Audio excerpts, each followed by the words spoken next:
Tax credit, अगर मैं बात करूं जीएसटी लॉ के अंदर सबसे इंपॉर्टेंट कॉन्सेप्ट अगर है तो वो है आपका input tax credit. More than 50% of GST law जो है वो आपका इनपुट टैक्स क्रेडिट के जो कॉन्सेप्ट पर जो है बेस्ड है।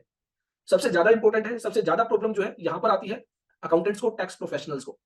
तो ऐसे में इनपुट टैक्स क्रेडिट के रिगार्डिंग जीएसटी लॉ में क्या प्रोविजंस दिए गए हैं, उनसे जो है आप जितना उनको समझेंगे उतना, अगर आप एक टैक्स प्रोफेशनल है तो आपकी प्रैक्टिस के लिए अच्छा रहता है, और अगर आप एक बिजनेसमैन है तो ऐसे में बिजनेस के अंदर इनपुट टैक्स क्रेडिट के रिगार्डिंग किन बातों का आपको ध्यान रखना है, ये जो है आपको पता चलता है। इनपुट टैक्स क्रेडिट क्या है, अगर बहुत सिंपल बात करें इनपुट टैक्स क्रेडिट को लेकर, काफी सारे लोगों को यह नहीं पता होता है कि इनपुट टैक्स क्रेडिट है क्या। और यह कोई नया कॉन्सेप्ट नहीं है, अर्लियर जो वैट लॉज थे उस वैट लॉ के अंदर भी इनपुट टैक्स क्रेडिट का प्रोविजन था, सर्विस टैक्स लॉ था उसके अंदर भी इनपुट टैक्स क्रेडिट का जो है प्रोविजन था, और सेम प्रोविजन जो है जीएसटी लॉ में भी रखा गया है। तो बेसिकली अगर हम एक एग्जांपल से पहले समझने की कोशिश करें कि इनपुट टैक्स क्रेडिट क्या है और उसके बाद जो है जीएसटी लॉ में क्या डेफिनेशन दी गई है इनपुट टैक्स क्रेडिट की, वो हमें बहुत अच्छे से समझ में आएगी। तो यहाँ पर हम मान लेते हैं कि एक मैन्युफैक्चरर है, और मैन्युफैक्चरर का मतलब है कि वो कोई भी जो है गुड्स मैन्युफैक्चर करता है, सर्टेन रॉ मटेरियल यूज करता है, उस रॉ मटेरियल पर कुछ प्रोसेसेस अप्लाई करता है, और आफ्टर दैट एक फिनिश्ड गुड्स जो है तैयार हो जाता है, और उस फिनिश्ड गुड्स को जो है सेल आउट किया जाता है। और जनरली जो होलसेलर होता है, जो बल्क क्वांटिटी में गुड्स परचेज करता है, वो होलसेलर इस मैन्युफैक्चरर से गुड्स परचेज करता है, और होलसेलर उसके बाद उन गुड्स को जो है रिटेलर को सेल कर देता है, और रिटेलर के बाद फाइनली कंज्यूमर तक ये जो है गुड्स पहुंच जाती है।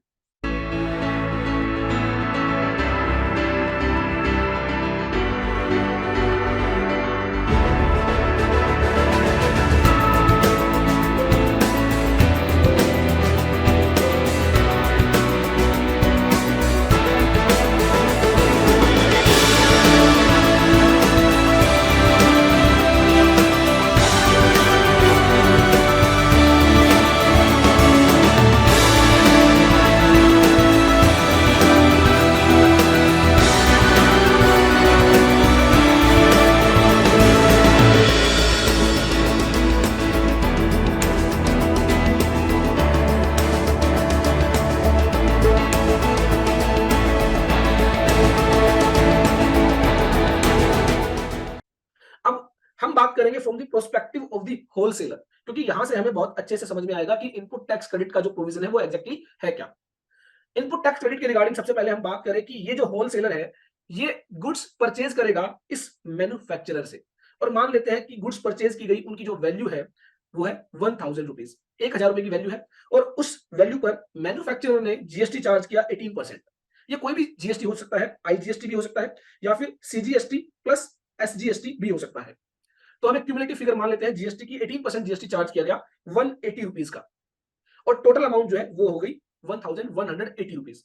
इसका मतलब ये हुआ कि होलसेलर ने जो टोटल अमाउंट पे की 1180 रुपए, उसमें से 1000 रुपए तो गुड्स की वैल्यू है जिसे टैक्सेबल वैल्यू भी कहते हैं, और 180 रुपए का क्या है, जीएसटी है जो उसने पे कर दिया मैन्युफैक्चरर को। अब होलसेलर ने क्या किया, इन्हीं गुड्स को जो इन्होंने 1000 रुपए की खरीदी, ये गुड्स 1200 रुपीज की जो है सेल कर दी किसको, रिटेलर को। तो रिटेलर को जो है यहाँ पर वो गुड्स सेल कर दी जाती है 1200 रुपीज में। तो अप्रोक्सीमेटली जो है 20% का प्रॉफिट मार्जिन यहाँ पर जो है लेते हुए होलसेलर ने वो गुड्स जो है रिटेलर को सेल कर दी। अब अगेन होलसेलर भी क्या करेगा, वो जीएसटी चार्ज करेगा एट द रेट ऑफ 18%। किससे चार्ज करेगा, रिटेलर से। जैसे मैन्युफैक्चरर ने होलसेलर से जीएसटी चार्ज किया, अब वैसे ही जब होलसेलर आगे उसको सेल करेगा तो वो जो है रिटेलर से जीएसटी चार्ज करेगा। तो 18% की जीएसटी रेट है यहाँ पर, तो अमाउंट हो जाती है 216 रुपीज। तो इस तरह ये जो रिटेलर है ये कितनी अमाउंट पे करेगा, 1416 रुपीज, जिसमें से 1200 रुपए तो गुड्स की वैल्यू है, और 216 रुपए 216 रुपीज जो है वो जीएसटी अमाउंट है। अब गवर्नमेंट क्या कहती है, गवर्नमेंट ये कहती है कि आपको जो 216 रुपीज गवर्नमेंट को पे करना है, क्यों, क्योंकि ये एक लाइबिलिटी है। आप जो जीएसटी चार्ज करते हैं वो on behalf of the government charge करते हैं, मींस आपने रिटेलर से जो जीएसटी लिया है गवर्नमेंट के बिहाफ पर कलेक्ट किया है, वो अमाउंट आपको गवर्नमेंट को पे करनी है। लेकिन गवर्नमेंट कहती है कि रुको, ये जो 180 रुपीज ऑलरेडी तुम जो मैन्युफैक्चरर को पे करके आए हो, ये मान लो कि तुमने मुझे पे कर दिया है ऑलरेडी, किसको, गवर्नमेंट को पे कर दिया। हालांकि पेमेंट होगी मैन्युफैक्चरर को, लेकिन गवर्नमेंट कहती है तुम ये मान लो कि तुमने मुझे पेमेंट कर दी है ऑलरेडी 180 रुपीज की, और इसका मतलब ये है कि अब तुम मुझे सिर्फ बैलेंस अमाउंट पे कर दो 36 रुपीज।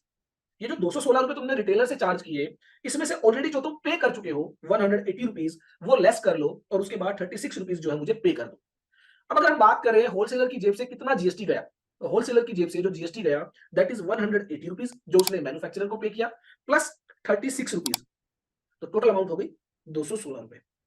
तो ये जो हमने एडजस्टमेंट की है जिसे कहा गया है इनपुट टैक्स क्रेडिट, कि आप जो ऑलरेडी टैक्स पे कर चुके हो उसका आपको क्या दिया जाएगा, क्रेडिट दिया जाएगा। क्रेडिट मींस आप उसको एडजस्ट कर सकते हैं फ्रॉम योर आउटपुट लायबिलिटी। जो आपने ये लायबिलिटी है आपकी 216 रुपए, इसमें से आप जो आपका टैक्स है जो ऑलरेडी आप पे कर चुके हो उसको आप एडजस्ट कर लीजिए, उसका आप क्रेडिट ले लीजिए और ऐसे में 180 रुपीज का क्रेडिट मिलने के बाद 36 रुपीज की पेमेंट जो है गवर्नमेंट को करनी पड़ेगी। अब अगर हम 1 मिनट के लिए मान ले कि ऐसा कोई प्रोविजन नहीं होता, इनपुट टैक्स क्रेडिट का कोई प्रोविजन नहीं होता, तो क्या होता? तो ऐसे में ये होता कि 180 रुपीज तो ऑलरेडी जो है मैन्युफैक्चरर को पे किए जा चुके हैं फॉर टैक्स, और ये जो 216 रुपए है ये भी गवर्नमेंट को पे करने पड़ते। तो यहां पर अगर ये इनपुट टैक्स क्रेडिट अलाउ नहीं किया जाता तो जो होलसेलर है वो क्या करता, ये जो 216 रुपए है ये 216 रुपए गवर्नमेंट को पे करता।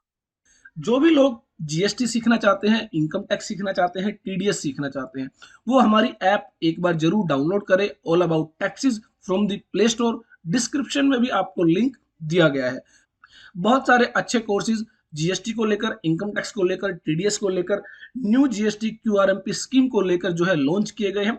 कोई भी आपका डाउट है तो आप हमें कॉल कर सकते हैं 9350118496 नंबर पर। साथ ही हमारी ऐप के अंदर आप हमारे साथ चैट सेक्शन के जरिए जुड़ सकते हैं। कोई भी आपकी क्वेरी है, कोई भी आपकी प्रॉब्लम है, तो चैट सेक्शन में आप हमें प्रोवाइड कर सकते हैं। आपकी क्वेरीज को जो है सोल्व किया जाएगा, उसको आंसर किया जाएगा।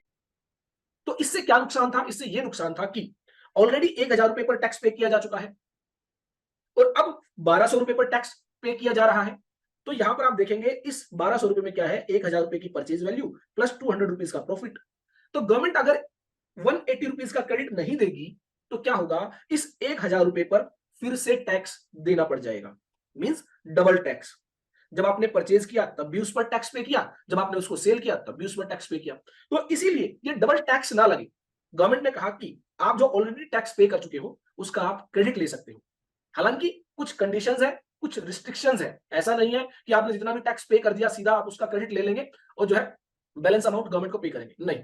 उसके रिगार्डिंग गवर्नमेंट ने कहा आपको क्रेडिट तो हम देंगे लेकिन कुछ कंडीशंस है, वो कंडीशंस आपको पूरी करनी होंगी। कुछ रिस्ट्रिक्शंस है जहां पर हम आपको क्रेडिट नहीं देंगे तो वहां पर आपको क्रेडिट नहीं मिलेगा। तो बेसिकली इनपुट टैक्स क्रेडिट की हम बात करें तो सबसे पहले हमें समझना होगा इनपुट टैक्स। इनपुट टैक्स वो टैक्स है जो आप परचेज करने पर सप्लायर को जो टैक्स पे करते हैं। तो ये जो होलसेलर है इसने मैन्युफैक्चरर को जो टैक्स पे किया वो कहलाएगा इनपुट टैक्स।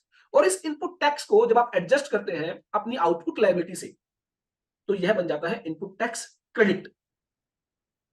तो input tax credit means the credit of input tax, कि आपने जो इनपुट टैक्स जो परचेज करते हुए जो टैक्स पे किया है उसका क्रेडिट, ये आपका कहलाता है इनपुट टैक्स क्रेडिट। और इनपुट टैक्स क्या है? इनपुट टैक्स कहा गया कि जो आप सीजीएसटी पे करते हो, जो आप एसजीएसटी पे करते हो, जो आप आईजीएसटी पे करते हो, जो आप यूनियन टेरिटरी के केस में यूटीजीएसटी पे करते हो, कंपनसेशन सेस पे करते हो, ये क्या है आपका इनपुट टैक्स। तो input tax in relation to a registered person means the central tax, state tax, integrated tax or union territory tax charged on any supply of goods or services or both made to him। जो goods और supply पर charge किया गया है by the supplier. हमारे case में supplier कौन है? ये मैन्युफैक्चरर जिसने गुड्स की सप्लाई की है किसको? होलसेलर को। और जब होलसेलर सप्लाई करता है किसको? रिटेलर को, तो सप्लायर बन जाता है ये होलसेलर। तो मींस जिसके द्वारा सप्लाई की गई है जब वो टैक्स चार्ज करता है और वो टैक्स जब आप पे करते हो वो कहलाता है इनपुट टैक्स। और इन इनपुट टैक्स का जब आप क्रेडिट लेते हो तो ये बन जाता है इनपुट टैक्स क्रेडिट। तो यहां पर बताया गया कि इस इनपुट टैक्स क्रेडिट में क्या क्या इंक्लूड होगा। जो आप इंपोर्ट ऑफ गुड्स करते हैं और इंपोर्ट ऑफ गुड्स के लिए आप जो आईजीएसटी पे करते हैं वो भी आपका इनपुट टैक्स माना जाएगा। इट मींस उसका भी क्रेडिट आपको मिलेगा। तो जब आप जीएसटीआर 3 भी फाइल करते हैं तो वहां पर आप देखते हैं कॉलम है इंपोर्ट ऑफ गुड्स के रिगार्डिंग आपका कितना इनपुट टैक्स है। Secondly tax payable under section 9 subsection 3 and subsection 4। तो बेसिकली रिवर्स चार्ज मैकेनिज्म के तहत आप जो भी टैक्स पे करेंगे, चाहे वो आईजीएसटी है, चाहे वो सीजीएसटी है, चाहे वो एसजीएसटी है, वो भी आपका इनपुट टैक्स माना जाएगा। इट मींस उसका भी क्रेडिट आपको मिलेगा। Tax payable under the provision of subsection 3 subsection 4 of section 5 of the IGST act. तो बेसिकली आईजीएसटी एक्ट में भी वही आरसीएम प्रोविजन रखे गए हैं। तो आरसीएम के अंडर जो भी आप पे करेंगे उसका आपको जो है क्रेडिट दिया जाएगा।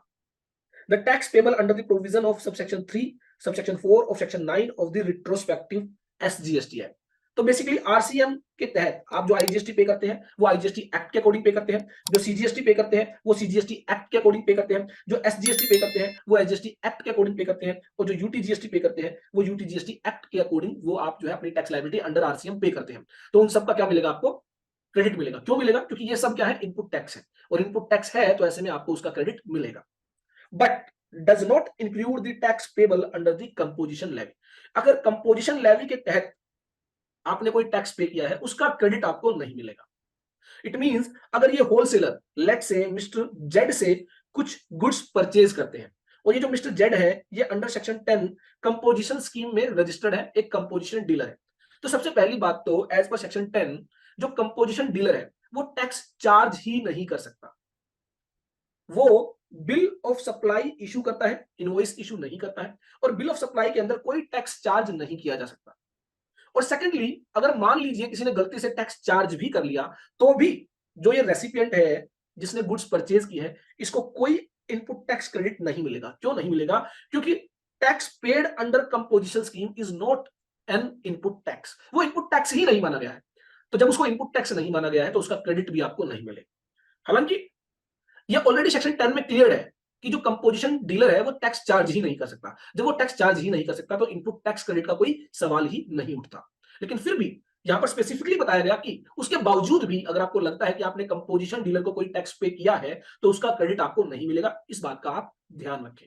तो जो भी लोग कंपोजिशन डीलर से परचेज करते हैं तो ऐसे में वो गलती ना करें कि वो उनको लगता है कि इस पे मैंने 1% का टैक्स पे किया है या फिर 5% का टैक्स पे किया है तो ऐसे में मुझे इसका क्रेडिट मिलेगा, उसका क्रेडिट आपको नहीं मिलेगा।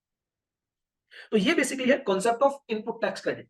तो आई होप आपको अच्छे से क्लियर हो गया होगा कि जब आप कोई गुड्स या सर्विसेज परचेज करते हैं और उस गुड्स या सर्विसेज पर आपने कोई टैक्स पे किया है तो ऐसे में जो भी आपने टैक्स पे किया है सीजीएसटी, एसजीएसटी, आईजीएसटी, या फिर अंडर रिवर्स चार्ज मैकेनिज्म आपने कोई टैक्स पे किया है सीजीएसटी, एसजीएसटी, आईजीएसटी, वो आपका इनपुट टैक्स कहलाता है। और as per GST law section 2 clause 63 में कहा गया है कि जो भी आपका इनपुट टैक्स है उसका आपको क्या मिलता है? क्रेडिट मिलता है, और इसे कहा जाता है इनपुट टैक्स क्रेडिट।